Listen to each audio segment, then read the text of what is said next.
영성이라는 말은 참 대단한 말이다 라고 생각할 수 있고요. 이 얘기를 다시 한번 여러 가지로 정리해 보면 심리학적으로도 영성에 대한 얘기를 정의할 수 있고요. 철학적인 것도 영성에 대한 얘기를 정리할 수 있어요.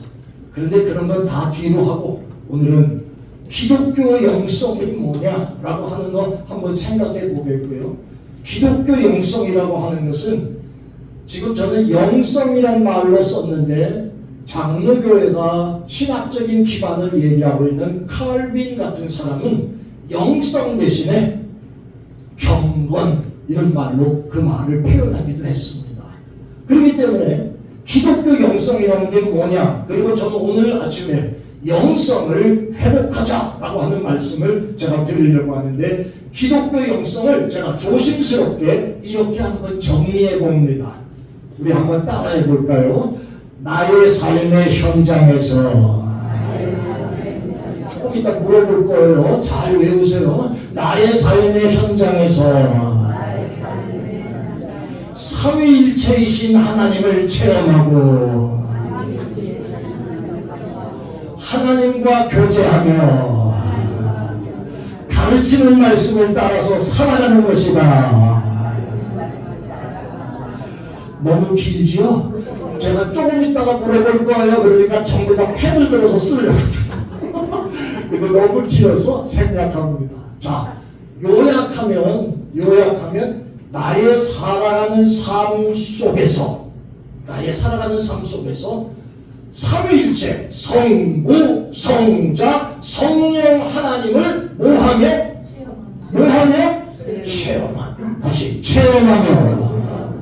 체험하며 그 다음에 체험하면서 그 하나님과 교제하면서 그 하나님이 말씀하신 것을 따라 살아가는 삶이 그게 기독교 영성이다 라고 하는 말로 표현합니다. 그러면 능력 있는 영성, 여러분 영성이라고 하면 여러분들은 그거 나하고 거리가 먼 얘기야. 그거는 신령하게 방언 같은 거 하고 예언하고 맨날 교회 가서 살고 그런 사람은 아주 영성이 있다. 그 영성은 그거 아니에요. 기독교 영성이란 여러분과 제가 꼭 갖고 있어야 하는 것인데 하나님을 체험하며 살아가는 삶, 그 하나님과 교제하며 살아가는 삶, 그 하나님이 주시는 말씀을 받아서 따라 살아가는 삶, 그것을 능력 있게 사는 영성이 능력 있는 영성이라고 저는 말하고 싶고요. 은혜 없게 사는 사람이 은혜 있는 영성이라고 말하고 싶어요. 그런데 이 영성이라는 것이 바로 그렇게 중요한 것인데 오늘날 영성이 부족해서 신앙생활 하는데 힘이 드는 사람들이 있다. 바로 그렇게 살아가야 함에도 불구하고 그것보다 다른 것들이 우선되기 때문에 이 영성에 대한 것을 중요하게 여기지 않고 오히려 있는지 없는지 살았는지 죽었는지 이것도 모른 채로 그냥 있는 상태의 그런 모습으로 신앙생활하는 사람들이 오늘날 이 땅 위에 많습니다.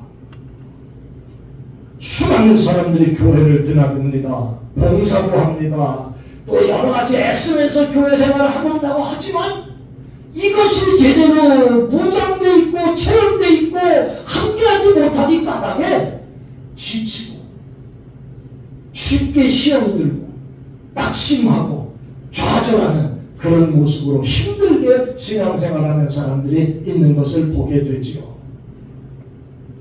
의사가 환자를 진단하듯이 목사도 여러분들의 모습을 이렇게 대하고 기도하다 보면 이분이 지금 아프구나, 이분이 지금 영적으로 조금 힘들구나, 이분이 조금 영성이 이제 흐릿하게 되어가지고 애매한 모습이 되는구나, 이런 것들을 진단해 볼 수가 있습니다.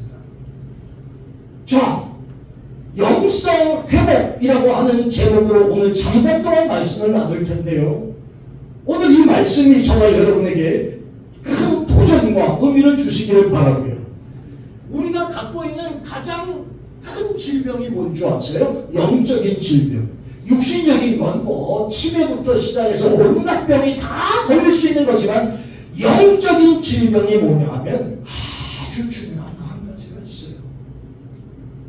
목사가 20대 때 목회를 시작해서 오늘에 이르기까지 목사로서 일찍 되셨던 늦게 되셨던 권사님으로 또 장로님으로 또 집사님으로 이런 모습으로 신앙생활을 해온 게 언제인지는 모르지만 분명한 것은 지금 우리가 가장 많이 보이는 영적인 질병이 뭐냐 하면 바로 이겁니다.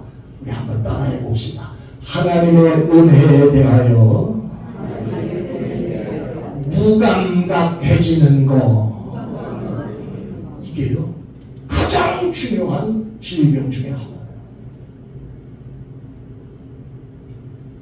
이 병은요 하나님의 은혜에 대해서 감각이 없다는 이 병은 두 가지로 나눌 수 있어요. 첫째 병은요 하나님을 모르는 사람은 아예 몰라. 이거 아예 모른다고. 그러나 하나님을 알면서도 하나님의 은혜에 무감각하다는 건 세 가지가 나옵니다. 하나는 뭐냐 하면요 알면서도 안 믿는 불신. 따라해 봅시다. 알면서도 다시 알면서도 안 믿는 불신. 이게 첫 번째입니다. 여러분과 제가 어디에 있나 이제 보시자고요. 두 번째가 어떤 의미가 나오느냐면요 하나님의 은혜에 대해서 알면서도 내 생각을 앞세우는 저항. 이거 두 번째 증거입니다. 안다고 하나님 안다고 하지만 하나님의 생각보다 내 생각이 더 앞서면서 저항하는 것. 이게 두 번째 질병의 모습이라고. 세 번째는요 어떤 모습으로 나오냐 하면은 바로 알고는 있지만, 한번 따라해 보겠습니다. 알고는 있지만, 다시 알고는 있지만 잊어버리는 거, 그겁니다.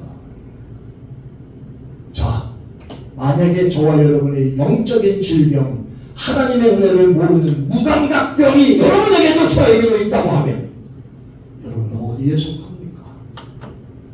알면서도 믿지 않는 거기입니까? 아니면 잊어버리고 있는 겁니까? 아니면 아주 못되게 하나님의 뜻을 저항하고 있는 겁니까? 어디에 있는 겁니까? 이 모습이 하나님의 은혜에 대하여 무감각한 질병이란 말이에요. 이게 가장 무서운 질병이라는 거죠. 사도 바울은 이것 때문에 아주 통탄을 하면서 썼던 글이 있어요.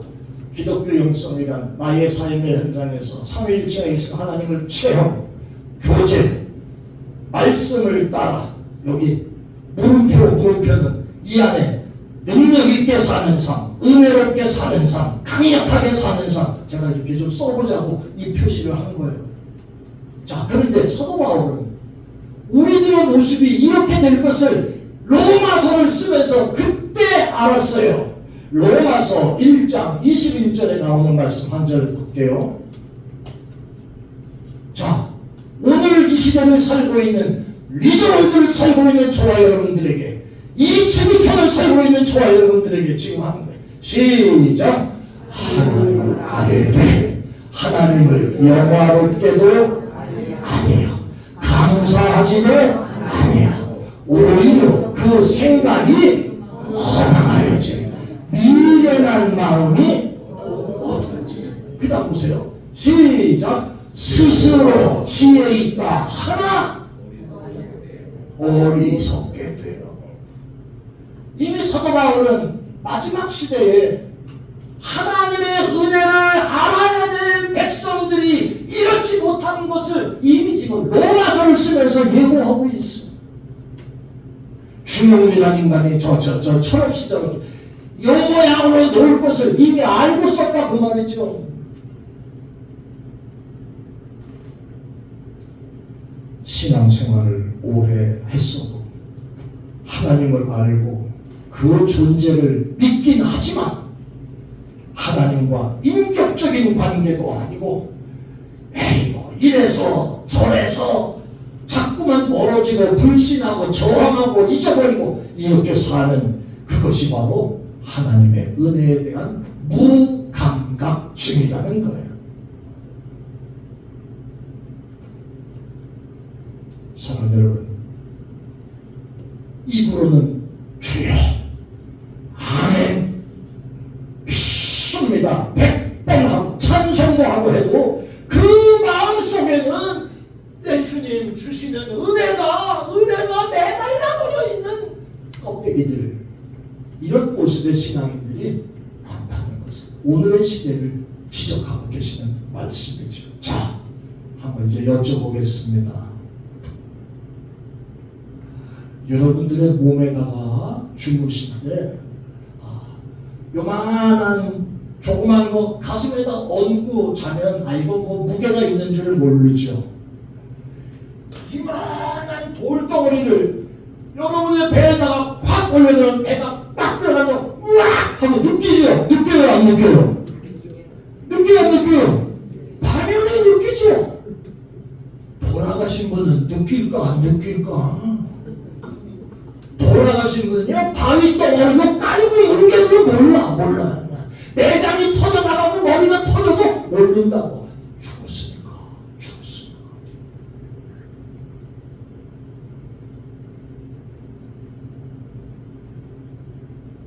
부엌 주방에다 뜨거운 거 모르고 딱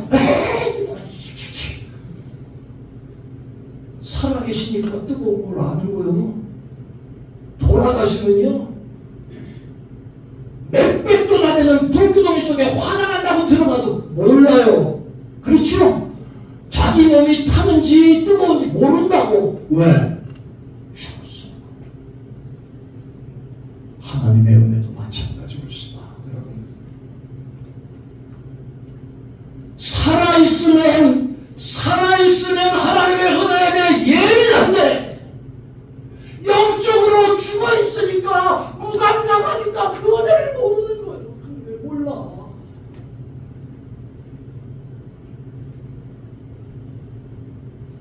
저와 여러분이 오늘까지 살아오는 거 우리 그리스도인들이지요. 하나님의 자녀들이지요. 하나님의 은혜인 줄 진짜 믿으시면 아멘. 아멘. 다시 하나님의 은혜로 지금까지 살았습니다. 확신하시면 아멘. 아멘. 그렇습니다.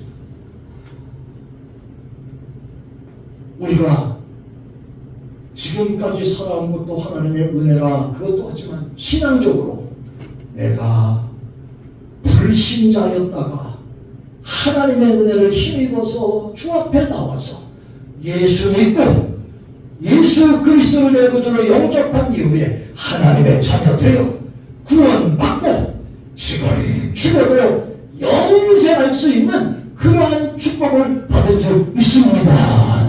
이거 우리의 고백입니다. 그러니까 사랑하는 여러분, 에베소서에서는 이렇게 말씀하고 있는 것을 보게 되어지죠. 에베소서 2장 8절에 한번 볼게요. 너희는 그 은혜에 의하여 믿음으로 말미암아 구원을 받았으니. 이게 뭐라? 이게 여기서 저와 여러분이 잘나서 나온 게 아니고 누구의 선물이라? 하나님의 선물이라. 하여 주님은 너는 그 은혜에 의하여 하나님의 은혜에 의하여 그 말이에요. 주님은 너 대학 나왔어? 대학원 나오고 박사가 되고 지금까지 잘 먹고 잘 살았어? 그거 하나님의 은혜에서 된 것이지 네 자신에게서 된 거 아니다. 지금 그 얘기하는 거예요. 그 다음에 우리가 구원받은 것은 무엇으로 받았어요? 믿음으로. 돈 주고 산 거 아닙니다. 억지로 된 거 아닙니다. 믿음으로 구원받았다. 이것이 하나님의 선물이다. 자, 또 하나 9절에 행위에서 난 것이 아니니 이는 누구든지 자랑하지 못하면 내가 이 정도 된 건 내가 이렇게 잘나서 그랬습니다. 요따구 소리 안 하게 하시려고 만드시기 위해서 지금 이렇게 하셨다 그 말이에요. 너희들이 잘나서가 아니라 네가 행위가 바라서가 아니라 순전히 하나님의 은혜다. 그 얘기 지금 하시려고 하는 거예요.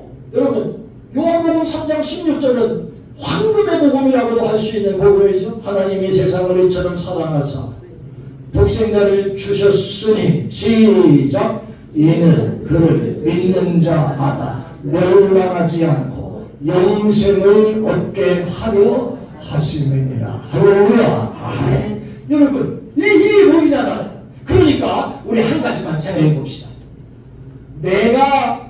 내 자신이 영성이 지금 제대로 되어 있냐 안 되어 있냐 하는 기초 진단법은 한 가지 질문에 대답할 수 있으면 됩니다. 그게 뭐냐 하면 내가 지금 하나님의 은혜를 깨닫고 살고 있느냐 잊어버리고 살았느냐 이거 내가 지금 사는 것이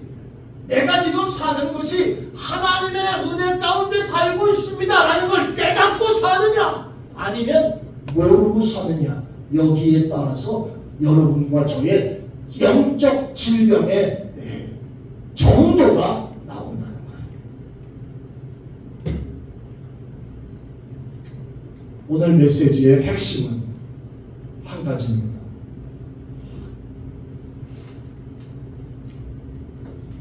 한번 따라해 볼까요? 은혜 중에 은혜는 다시 은혜 중에 은혜는 죄사함의 은혜다. 자, 이건 한번 외워봅시다. 간단하죠? 시작.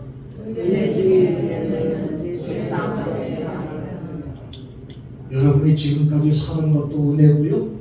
여러분이 지금까지 잘 살아오시고 경제적인 거, 명예적인 거 잘 이어올 수 있는 그것도 하나님의 은혜 주셔서 하신 거지만 모든 은혜 가운데 가장 중요한 은혜가 뭐냐 하면 내 죄를 사해 주시는 은혜. 이게 가장 큰 은혜라는 거예요. 깨달아지시면 한번 아멘 합시다. 아멘. 내 죄를 사해. 보세요. 오늘 이렇게 본문 속에서 나오는 말씀 중에 요한복음 3장 16절과 17절 16절은 잘 읽었어요. 지금 17절 볼게요. 하나님이 그 아들을 세상에 보내신 것은 세상을 심판하려 하심이 아니라 세상을 구원받게 하려 하십니다. 자, 말씀하셨어요. 그 다음에 24절로부터 말씀 보니까 내가 진실로 너희에게 이르노니 내 말을 듣고 또 나 보내신 이게 누구예요? 나 보내신 이가 누구예요? 내 말은 예수님 말씀일 거고 나 보내신 이는 누구 말씀이에요? 하나님 말씀. 이 말을 믿는 자는 시작 영생을 얻었고 심판에 이르지 아니하나니 사망에서 생명으로 옮겼느니라. 아멘. 여러분 옮겨질 것이다. 영생을 앞으로 얻을지도 모른다. 이 얘기가 아니고요. 믿는 자는 얻었고 이르지 아니했고 옮겨졌느니라. 아멘. 이 말씀을 합니다. 그러니까 여러분 제가 오늘 아침에 이 말씀을 꼭 드려야 되겠다 하는 생각이 하나 들었는데 여러분 과거에 내가 죄인이고 이런 죄를 지었고 잘못한 게 생각나. 그러나 그런 잘못과 죄악들을 주님 앞에 다 고백하고 회개하였을 때는 여러분 주님도 기억하지 않으시니까 여러분도 기억하지 마시기 바랍니다. 기억하지 마라. 근데 아주 제일 나쁜 건 뭐냐면 나 같은 그런 모습으로 생각하는 사람인데요. 그렇게 해놓고 또 죄 짓는 거야. 또 똑같은 죄 짓는 거. 아까 주집사님 기도했잖아요. 오르게 짓는 죄도 용서해 주옵시고. 그건 이해할 만해. 알면서도 지은 건 그건 못된 거예요. 그건 못된 거예요. 우리들의 모습이 제가 지난주인가 그 지난주에 설교했잖아요. 무슨 맨날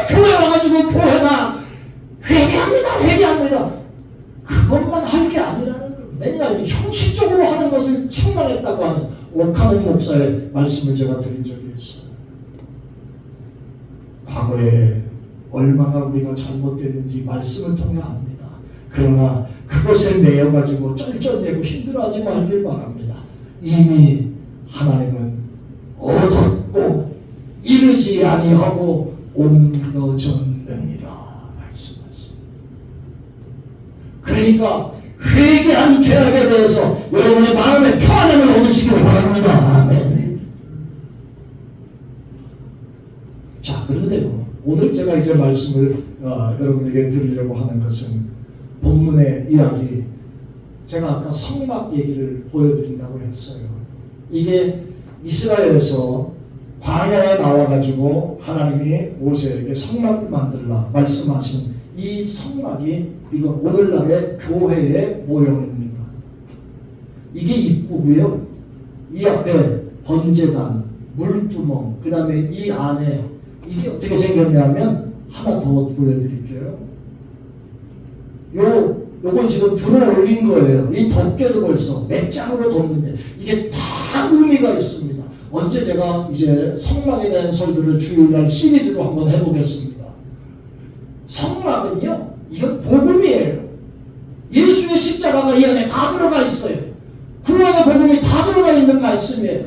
그런데 이렇게 생겼어요. 번제단에 들어와서 번제단에 물두멍에 이게 입구예요. 이게 성소고 이게 지성소예요. 이건 하나로 묶여져 있어요. 쉽게 말하면 여러분이 앉아있는 데는 성소고 내가 서 있는 데는 지성소라고 표현할 수 있는 그림이 이 그림이에요. 근데 이거 얘기하려고 하는 게 아니에요. 오늘 지금 제가 말씀드리는 아까 성경 읽은 것은 여기가 성소인데 여기에 분향단, 떡상 뭐 이런 것들이 있어요.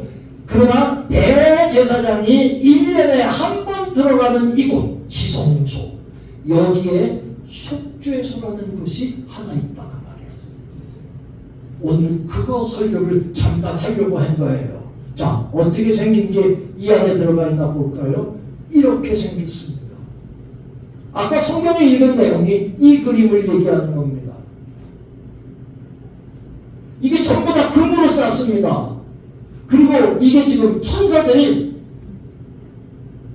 날개로 서로 마주보고 있는 거예요. 그리고 함부로 들이대고 아무나 만지지 못하도록 이게 뿔을 끝에다가 이렇게 세웠지요. 다 의미가 있어요. 그러나 그거 얘기하려는 거 아니에요. 이 속에다가 오늘은 모세에게 허락하신 십계명 돌판 얘기만 나왔지만 히브리서의 말씀에 보면 이 속죄소 이 안에는 십계명 돌판, 아론의 싹이 난 지팡이, 그리고 만나 항아리, 이 세 개가 이 안에 들어가 있는 거예요.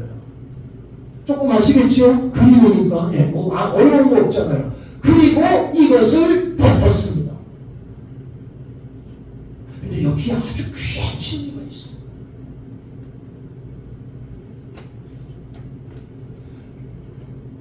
이것을 속죄소라고 부른다고 아까 성경에서 우리가 읽었죠. 그리고 이것을 다른 말로 시은소 이렇게 말합니다. 이것은 뭐냐 하면 속죄소는 죄사함 받는 곳이라는 의미가 있지만 시은소라는 건 하나님의 은혜가 시작되는 자리. 그래서 시은소라고 얘기합니다. 시은소. 자, 그러면 이것이 왜 의미가 있나? 왜 이것을 오늘 읽었는가? 이제 말씀을 정리하고 설교를 끝내려고 합니다. 잘 보세요. 이게 하나님의 말씀이고 아론의 쌍난 지팡이 만나하니는 하나님의 기적과 하나님의 영광을 보여주는 흔적들입니다. 이것이 이 안에 들어가 있습니다.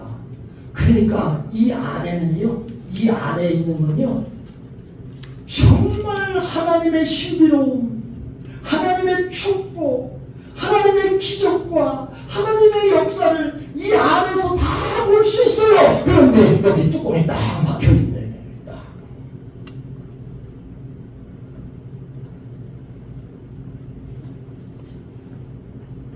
하나님의 말씀의 돌비 계명을 보려면, 하나님의 은혜와 기적을 보려면 이 뚜껑이 열려져요. 이 뚜껑이, 이게 바로 속죄소 뚜껑입니다. 그러니까 속죄소 뚜껑이라는 것은 자기의 죄와 자기의 허물을 하나님 앞에서 용서받고 회개하고 용서받고 변화되지 않으면 절대로 이거 볼 수가 없는 거예요. 절대로. 알 수는 있어도 체험할 수가 없는 거예요. 체험할 수가 없어. 보세요. 미안해. 모세 영감님이 받은 십계명 돌비가 있다더라. 여기 기적이 있다고 그래. 성경에 보니까 그렇게 알고 있네. 이렇게 아는 사람하고 뚜껑을 열고 들여보니까 와, 이런 은하와 은사가 여기 다 있구나. 직접 보는 거하고 다르다 그 말이에요. 이게 열려져야 죄사함의 역사가 있어야 하나님의 비밀과 하나님의 축복을 본다는 그 내용이 울시다. 그런데 이 천사들이 딱 지키고 아무나 뚜껑을 열 수 없다는 거예요. 여러분, 이 의미 속에 이제 앞으로 언젠가 제가 그런 말씀을 드리겠습니다만, 속죄함 받지 않고는 하나님의 말씀을 체험적으로 받을 수 없다. 껍데기로는 들을 수 있어도 속죄함의 은혜를 힘입지 않고는 하나님의 기적과 축복을 맛볼 수 없다. 지금 그 얘기하는 거지요. 속죄소 이 뚜껑은 전부 다 금으로 만들었습니다. 금으로 다 뒤집어 싼 겁니다. 하나님의 영광을 나타냅니다. 스락들 천사들을 통해서 지키게 했습니다. 개나 소나 죄사함 받는다고 열지 못한다는 겁니다. 오직 하나 예수 그리스도를 통해서만이 죄사함 받는 역사가 있는 줄 믿습니다. 그 얘기하는 거예요.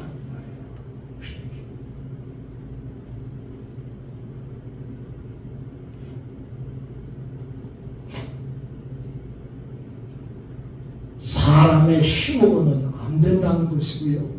아무리 해도 지 스스로 죄사함 받을 수 없고 오직 예수 그리스도만이 죄사함의 문을 열고 우리의 죄를 용서해 주시는 분이시라는 걸 말씀해 주시는 의미가 이 그림 안에 있는 거예요. 그러니까 유니온 교회 성도 여러분, 이 겉모습만 보고 이 속에 돌판이 들었다더라, 지팽이가 들었다더라, 난다하리가 들었다더라, 이것만 아는 것이 아니라 하나님의 그 신령하고 신비한 것을 직접 눈으로 보고 체험하고 주님의 역사를 체험하며 살아가는 여러분도 되시기를 축원합니다. 그것이 어디서부터 시작되느냐? 죄사함 받을 후부터 시작되는 거예요. 그래서 찬송가에도 이런 찬송이 있잖아요. 여러분 아시는 대로 울어도 못하네, 힘써도 못하네.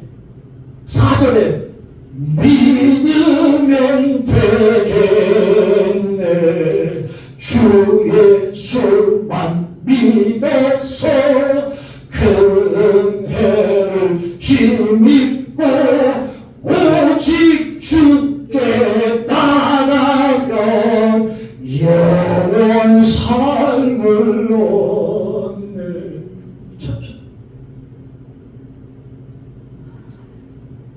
본문 마지막에 이렇게 말씀하셨지요. 자, 조금 이따 그 말씀을 읽고요. 오늘 하나님께서 유니온 교회 이 자리에 예배에 오신 여러분들에게 나는 너희들이 속죄소의 모양만 보기를 원치 않는다. 예수의 이름으로 말미암아 죄사함 받아 속죄소의 뚜껑을 열고 그 안에서 나타나는 하나님의 역사와 하나님의 기적과 하나님의 은혜를 체험하면서 살기를 원하십니다. 지금 여러분을 오늘 아침에 부르십니다. 읽습니다. 시작. 여호와께서 말씀하시되 오라 우리가 변론하자.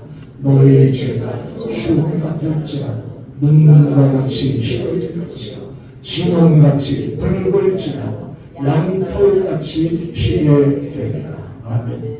또 하나 요한일서에 보면 요한일서 1장에 이런 말씀이 기록되는 것을 보게 되어집니다. 8절부터 나오는 말씀인데 시작. 만일 우리가 죄가 없다고 말하면 스스로 속이고 또 진리가 우리 속에 있지 않는 것이며 만일 우리가 우리 죄를 자백하면 그는 믿으시고 의로우사 우리 죄를 사하시며 우리를 모든 불의에서 깨끗하게 하실 것이며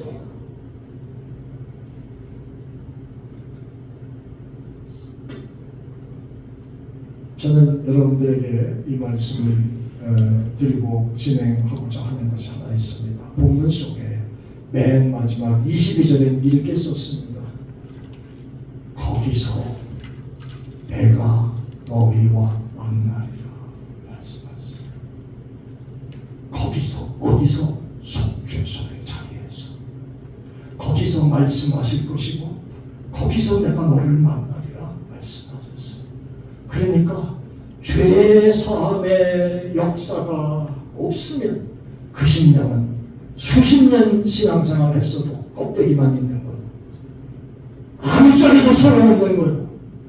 제가 제일 안타까운 건 이 안에 그런 모습의 신앙인들이 많이 보이는 게 참 많이 안타까운 거예요.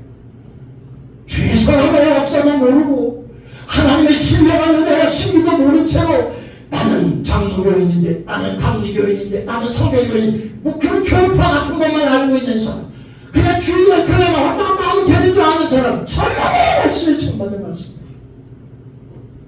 여기서 주님 만나 죄 사함의 역사가 없으면 하나님의 역사를 볼 수가 없어요. 이 안에 들어가 있는 하나님의 역사를 열고 볼 수가 없다고.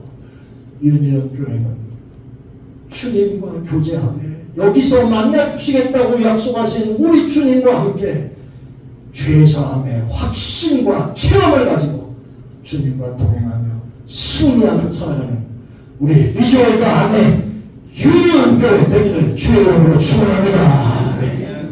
찬양 한번 하십시다. 찬양 한번 기도하겠습니다. 544장 찬양입니다.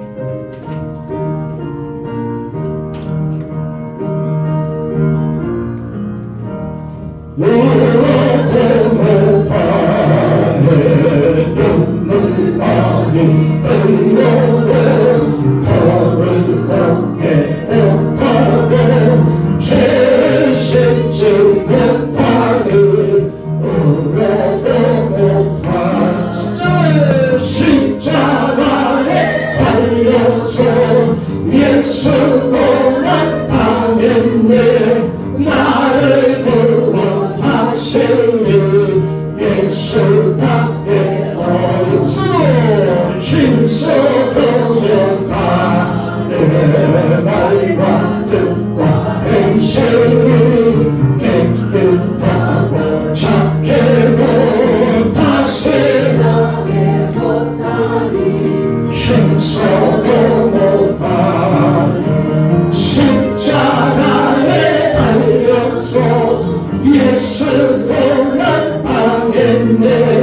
나를 구원하시니 예수밖에 없으니 참아도 못하게 할 수 없는 죄인 흉한 죄에 빠져서 어찌하리 주를 바쳐가도 못하 십자가에 달려서 예수도 나타냈네 나를 구원하시니 예수밖에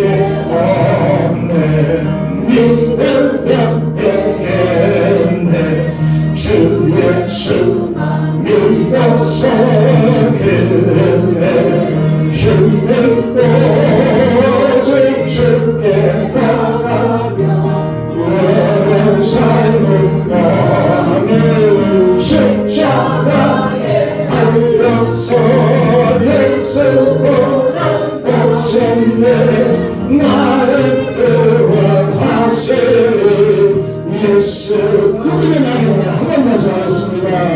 믿으면 되겠네.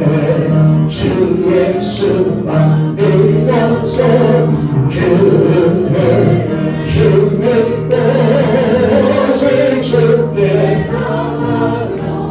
영원 삶으로 십자가에 달려서 예수 고난 보셨네.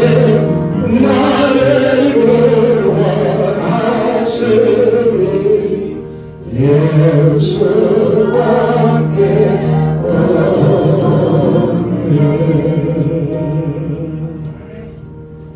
영성 회복은 죄 사함의 고백에서부터 시작됩니다. 영적인 무감각함에서 우리가 바로 깨닫고 하나님의 은혜에 예민한 삶으로 살아가는 우리 교회 목사가 되고 여러분들 되시기를 바랍니다. 지금부터 남은 시간들도 살아가는 거 이제 자꾸만 더 하나님의 은혜와 하나님의 손길이 아니면 힘들어지는 삶을 살게 되기가 십상의 나이대에 이제 들어가십니다.